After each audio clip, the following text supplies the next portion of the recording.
नमस्ते दोस्तों, बहुत बहुत स्वागत है आपका फिर से एक नए वीडियो में। दोस्तों, इस वीडियो में मैं आपको अहोई अष्टमी की व्रत कथा सुनाने जा रही हूँ। तो मैं आपको बता दूँ कि इस साल यानी कि 2023 में अहोई अष्टमी का व्रत 5 नवंबर 2023 रविवार को रखा जाएगा। इस दिन महिलाएं निर्जला व्रत रखकर शाम के समय तारों की छांव में व्रत खोलती हैं। कार्तिक मास की अष्टमी को अहोई अष्टमी का व्रत किया जाता है। इस दिन महिलाएं अपनी संतान की सलामती और लंबी उम्र और उनकी तरक्की के लिए यह व्रत करती हैं। इस दिन अहोई माता की पूजा की जाती है और उनकी व्रत कथा पढ़ी या सुनी जाती है। अहोई अष्टमी की पूजा सुबह अष्टमी तिथि लगने के बाद यानी सुबह 9:29 के बाद की जाएगी। तारोदय का समय होगा शाम 6:36 और चंद्रोदय का समय होगा रात्रि 8:34। अहोई अष्टमी व्रत कथा। एक साहूकार था जिसके 7 बेटे और 7 बहुएं थीं।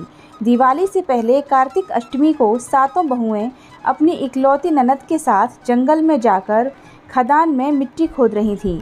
वहां स्याहू की मांद थी। मिट्टी खोदते समय ननद के हाथ से स्याहू का बच्चा मर गया। इससे स्याहू माता बहुत नाराज़ हो गई और बोली, मैं तेरी कोख बांधूंगी। तब ननद अपनी 7 भाभियों से बोली, तुम में से कोई अपनी कोख बंधवा लो। सभी भाभियों ने अपनी कोख बंधवाने से इनकार कर दिया, परंतु छोटी भाभी सोचने लगी कि अगर मैंने अपनी कोख नहीं बंधवाई तो सासू जी नाराज़ होंगी। यह सोचकर ननद के बदले में छोटी भाभी ने अपनी कोख बंधवा ली। अब इसके बाद उसको जो बच्चा होता वह 7 दिन का होकर मर जाता। 7 पुत्रों की इस प्रकार मृत्यु होने के बाद उसने पंडित को बुलवाकर इसका कारण पूछा। पंडित ने सुरही गाय की सेवा करने की सलाह दी।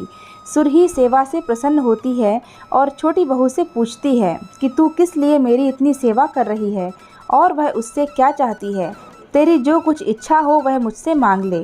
साहूकार की बहू ने कहा कि स्याहू माता ने मेरी कोख बांधी है जिससे मेरे बच्चे नहीं बचते हैं। यदि आप मेरी कोख खुलवा दें तो मैं आपका उपकार मानूंगी। गाय माता ने उसकी बात मान ली और उसे साथ लेकर 7 समुद्र पार स्याहू माता के पास ले चली। रास्ते में थक जाने पर दोनों आराम करने लगते हैं और साहूकार की छोटी बहू की नज़र एक ओर जाती है। वह देखती है कि एक सांप गरुड़ पंखनी के बच्चे को डसने जा रहा है और वह सांप को मार देती है। इतने में गरुड़ पंखनी वहां आ जाती है और खून गिरा हुआ देखकर उसे लगता है कि छोटी बहू ने उसके बच्चे को मार दिया है।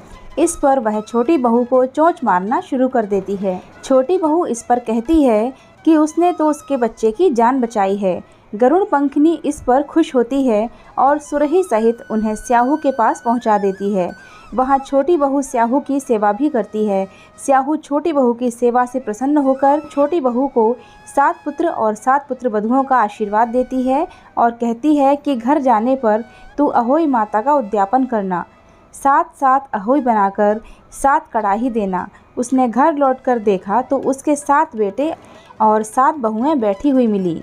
वह खुशी के मारे भाव विभोर हो गई।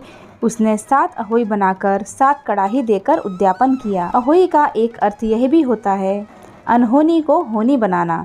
जैसे साहूकार की छोटी बहू ने कर दिखाया, जिस तरह अहोई माता ने उस साहूकार की बहू की कोख को खोल दिया, उसी प्रकार इस व्रत को करने वाली सभी नारियों की अभिलाषा पूर्ण करे। इस प्रकार यह कथा समाप्त होती है। अहोई अष्टमी का व्रत करने वाली सभी नारियों को बहुत बहुत शुभकामनाएं। अगर आपको वीडियो अच्छा लगा है तो प्लीज़ वीडियो को लाइक ज़रूर कीजिएगा। आपके एक लाइक से और अच्छे कमेंट से हमें बहुत मोटिवेशन मिलता है। और दोस्तों, इसी तरह के और भी वीडियोस के लिए हमारे चैनल को सब्सक्राइब ज़रूर कीजिएगा। फिर मिलते हैं नेक्स्ट वीडियो में। जय हो अहोई माता की। माता जी सब पर अपनी कृपा बनाए रखें।